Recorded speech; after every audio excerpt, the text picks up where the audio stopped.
एटा भारत बंद के समर्थन में आज किसानों और समाज सेवियों ने सड़क पर नारेबाजी कर अपना विरोध जताया है।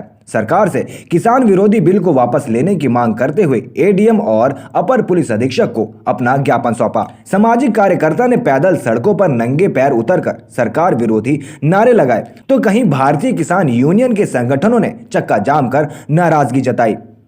किसान यूनियन के राष्ट्रीय अध्यक्ष पवन ठाकुर ने भारी तादाद में किसानों के साथ धरना स्थल पर पहुंचकर चकबंदी खारिज कराने को लेकर एटा डीएम को ज्ञापन सौंपा है। किसानों के हुजूम को देखते हुए एटा जिलाधिकारी सुखलाल भारती और एसएसपी सुनील कुमार सिंह ने खुद शहर की कमान संभाली है। सुरक्षा की दृष्टि से जगह जगह भारी पुलिस बल भी तैनात किए गए हैं। प्रदर्शन कर रहे आक्रोशित किसानों ने केंद्र सरकार के विरुद्ध नारे लगाए और जल्द से जल्द काले कानून को वापस लेने की मांग की है।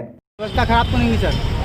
किसान आंदोलन के दृष्टिगत जो भारत बंद के संबंध में आज 8 तारीख को कार्यक्रम प्रस्तावित थे, सभी जगहों पर पर्याप्त मात्रा में पुलिस और मजिस्ट्रेट की ड्यूटियाँ लगाई गई हैं। लगातार सारे लोग सवेरे से ही भ्रमणशील भी हैं।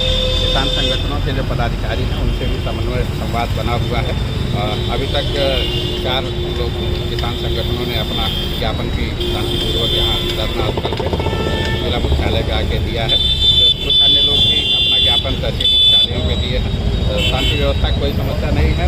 आम दिनों की तरह ही बाजार भी खुले हुए हैं। मंडी में मंडी या दूसरे अन्य प्रतिष्ठान भी खुले हुए हैं। मिठाई की दुकानें, रोडवेज बसें या अन्य जो भी आवागमन के साधन हैं वो निरंतर चल रहे हैं। कहीं किसी तरह का कोई व्यवहार नहीं है, तो सभी के सहयोग से शांति व्यवस्था स्थापित की जाए। यातायात की क्या स्थिति है सर? यातायात बिल्कुल सामान्य तरीके से चल रहा है और सभी के सहयोग से रोजमर्रा की तरह ही आम जनजीवन कर रहे थे लगातार प्रशासन कब तक की गई है इसके? अभी तक पूरे जनपद में शांति व्यवस्था बनी हुई है।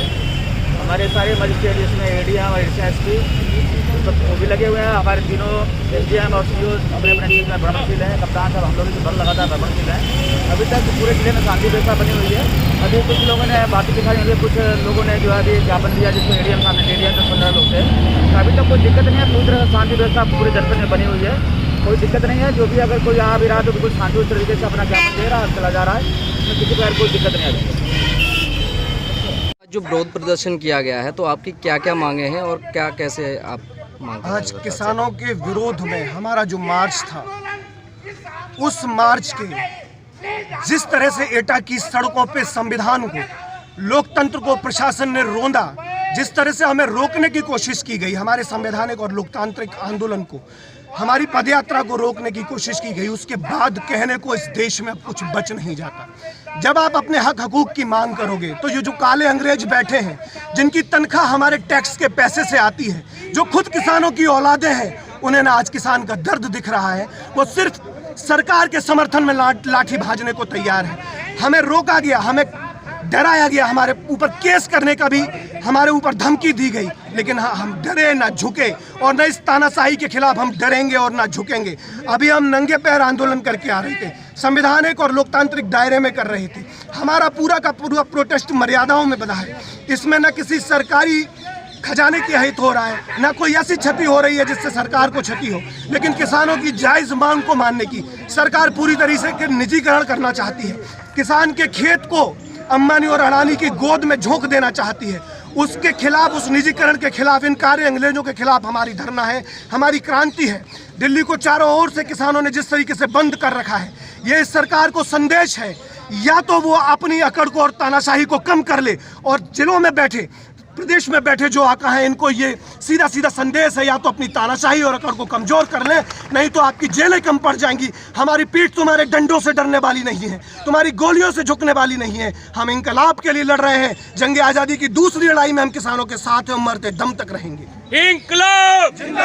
आज जो आपने ज्ञापन सौंपा है डीएम साहब को, क्या क्या आपकी मांगे थी और क्यों दिया? ज्ञापन में हमने मुख्य रूप से मांगा है कि सरकार एमएसपी पर कानून बनाए।